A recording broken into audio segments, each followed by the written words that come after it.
You ever have those mornings where the shop feels like it's actually rooting for you?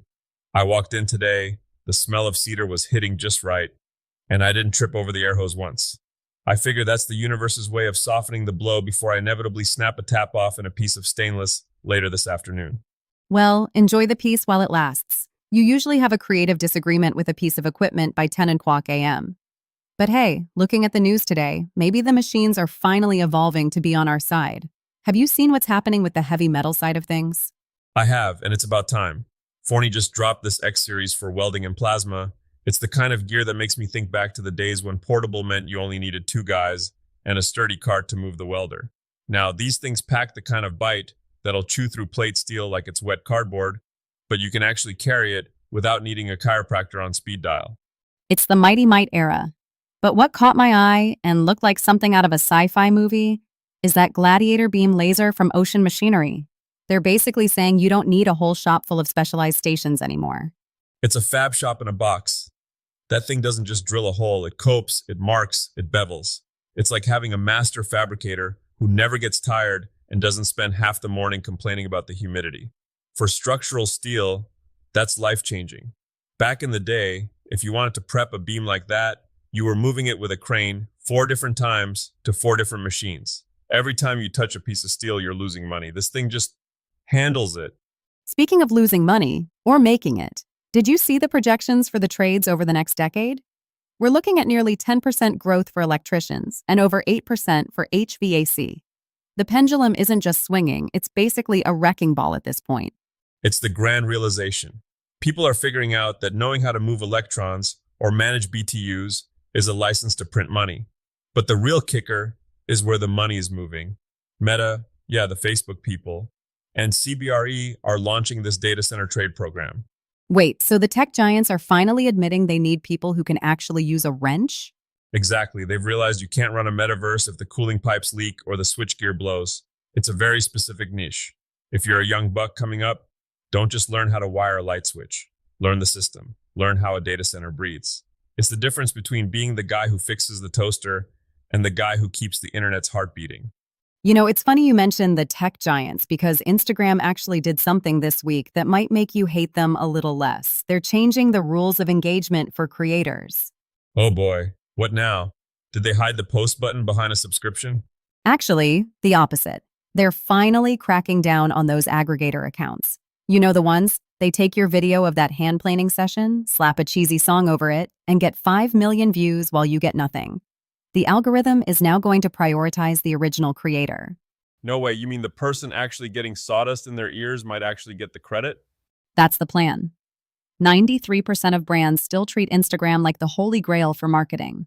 So for the makers listening, Tiger, this means you. Stop trying to polish everything until it looks like a commercial. People want the raw stuff. I've got plenty of raw footage. Mostly of me dropping a finished tabletop or realizing I've spent 3 hours sanding the wrong side of a board. See, that's the gold. The Decoding Influence report basically says creators are finding the most success when they show the oops moments. It's that authenticity that sells. Nobody believes a project goes perfectly from start to finish. If I see a video of a guy building a Windsor chair and he doesn't swear once, I know he's lying to me. That's fair. My shop floor has heard words that haven't been invented yet. But it's a good lesson. The algorithm is finally looking for a person, not a perfectly staged set. All right, let's talk weekend warriors. We've got people eyeing their backyards now that the weather is turning. I saw you looking at those pergola systems. Thinking of becoming a luxury outdoor living influencer? My knees aren't pretty enough for that, but those kits are fascinating. It's this middle ground where you're taking high-end engineering and applying DIY sweat equity. But here's the thing that'll save your marriage and your sanity. If you're doing a big build like a pergola, don't start the heavy lifting on Saturday morning. Let me guess. You have a Friday night ritual? Look, Friday night is for the layout. You get out there with your stakes, your string, and your 3-4-5 triangle. You make sure those footings are so square, you could set a watch by them.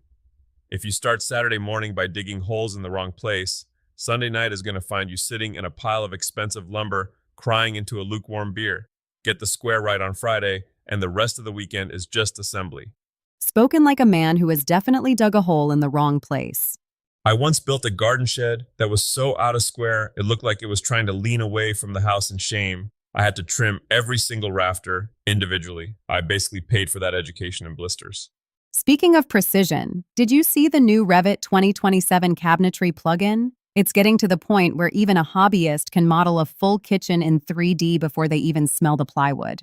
It's a double-edged sword. It's great for visualization, but you have to remember that wood isn't digital. A computer thinks a board is exactly 3/4 of an inch. A piece of oak from the lumberyard? That board has its own opinions about what size it wants to be today. Use the tech to see the dream, but use your calipers to deal with the reality. And what about that unsung hero tool you were mentioning earlier, the fastener organizer? Oh, it sounds boring until you need it. I wasted 20 years of my life shaking coffee cans full of mystery screws looking for the one.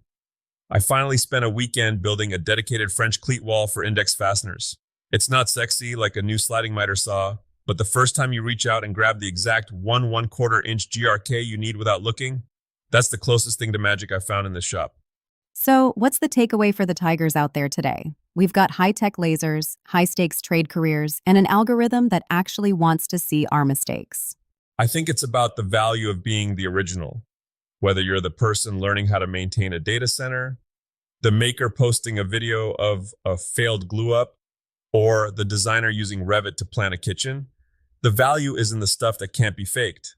Machines can cut the steel, and algorithms can sort the videos, but they can't replace the guy who knows why a joint is failing or how a system needs to flow. So, stay gritty, keep the original ideas flowing, and maybe, just maybe, check your square on Friday night? Always check the square on Friday. It's the cheapest insurance policy you'll ever buy. Well, I'm off to go find a project to fail at so I can get those Instagram views. Send me the link. I'll be here trying to convince this carburetor that we're on the same team. Stay creative out there, folks.